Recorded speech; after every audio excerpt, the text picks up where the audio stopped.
सनई व मंगलाष्टकांचे मंगलस्वर, लग्न सोहळ्यासाठी सजलेला मंडप आणि मंगलमूर्तींच्या भोवती केलेली आंब्याची आरास अशा वातावरणात अक्षय तृतीयेनिमित्त दगडूशेठ गणपतीला 11,000 आंब्यांचा महानैवेद्य दाखवण्यासोबतच श्री गणेश आणि श्री देवी शारदा यांच्या विवाह सोहळ्याचे आयोजन करण्यात आले होते।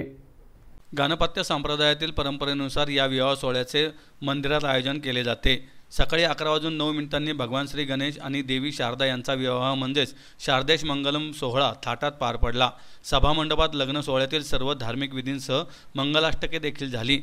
मंदिरात बुधवारी पहाटे 3 वाजता ब्राह्मणस्पती सुप्त अभिषेक झाला। त्यानंतर पहाटे 4 वाजता गायिका वेदश्री खाडीलकर ओक यांनी स्वराभिषेकातून गायनसेवा अर्पण केली।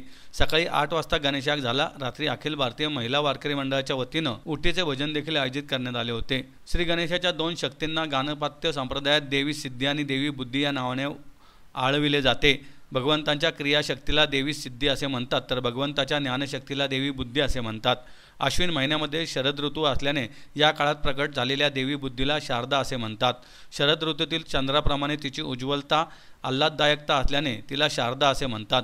शरद ऋतूमधील प्रसन्नतेप्रमाणे देवी बुद्धीने प्रसन्नता प्राप्त होत असल्याने तिला शारदा असे म्हणतात।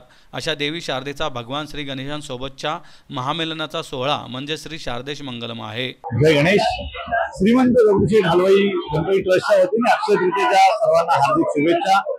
3.5 मुहूर्तापैकी अतिशय महत्त्वाचा असलेला हा आजचा मुहूर्त आणि या अक्षय तृतीयेच्या निमित्ताने गणपती बाप्पांना 11,000 आंब्यांचा महानैवेद्य हा समस्त भक्तांच्या वतीने हा अर्पण करण्यात आलेला आहे। पुण्याचे सुप्रसिद्ध व्यापारी श्री मंदारजी देसाई यांच्या परिवाराच्या वतीने हा नैवेद्य अर्पण करण्यात आलेला आहे आणि याकरता मंदिराला आकर्षक अशी आंब्यांची आणि फुलांची नयनरम्य अशी सजावट करण्यात आलेली आहे।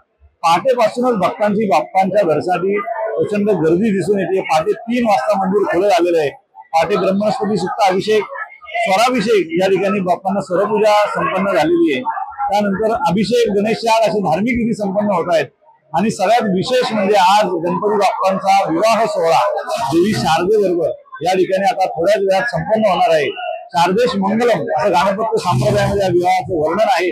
देवी शारदा म्हणजे ज्ञानाचं प्रतीक, बुद्धीचं प्रतीक आणि गणपती बाप्पांच्या ही ज्ञानशक्ती देवी शारदा तिच्याबरोबर आज गणरायांचा विवाह सोहळा मंदिरामध्ये संपन्न होणार आहे। त्याचप्रमाणे रात्री वारकरी महिलांचं भजन या ठिकाणी, उटीचं भजन या ठिकाणी संपन्न होणार आहे आणि गणपती बाप्पांच्या ह्या अतिशय आंब्याच्या वनात असलेले विराजमान झालेले त्यांचं रूप पाहण्यासाठी भक्त आतुरतेने या ठिकाणी येत आहेत आणि हा जो प्रसाद आहे आंब्यांचा हा उद्या दुसऱ्या दिवशी ससून रुग्णालयातील रुग्ण, वृद्धाश्रमातील वृद्ध, अनाथ आश्रम या ठिकाणी देण्यात येणार आहे।